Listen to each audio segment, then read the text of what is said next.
So welcome to WION. My first question to you is essentially, how do you see the rise of Donald Trump, his second presidency, impacting European politics? Well, we had a lot of discussions even before the final elections, but we know also that we have a lot of homework to be done, regardless who is ruling in Washington.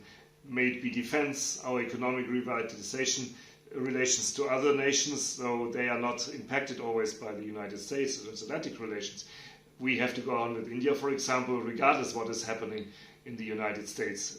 The same goes for Africa or Latin America. But Donald Trump has essentially said that he will impose tariffs, and of course there is the question of Greenland as well. We know that he has been staking claim of Greenland. There was a conversation with the Denmark Prime Minister as well. So how do you see these challenges when it comes to Donald Trump's presidency with Europe? Well, we know how Trump is negotiating. He puts a lot of demands on the ground. The issue is what can put Europe to the table. And I think there are a lot of things which Europe is still interested in. So we should avoid these huge conflicts. But, well, we have to deliver something. And trade is an issue, opening European markets, doing more for our defense. That's what the United States at the very end wants. Now, sir, coming to India, you mentioned about India. You are someone who is leading a think tank with a party which is one of the largest parties in European Union and in the European Union Parliament as well. So essentially, how do you see a relationship between European Union and India in terms of how it can be a factor of stability in an increasingly geopolitical world? Well, there are a lot of topics where India and the European Union can work much better together. I hope that there will be progress in the trade issue, which unfortunately lasted already way too long. Security is an issue not on a large scale, but a lot of in the industrial sector, for example, and in certain regions to create stability, mainly in the Pacific region.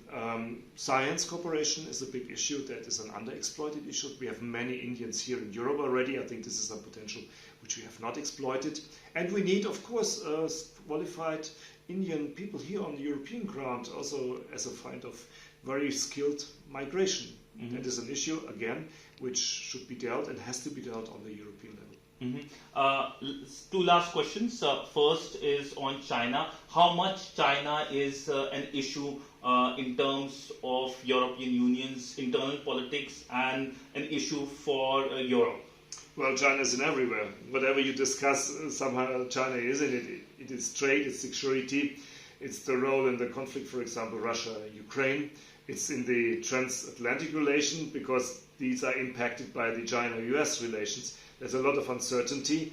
Europe has to find its own way, not always following only the United States' interests, but it has also to make clear what our interests are. And we have also to protect our markets against unfair competition.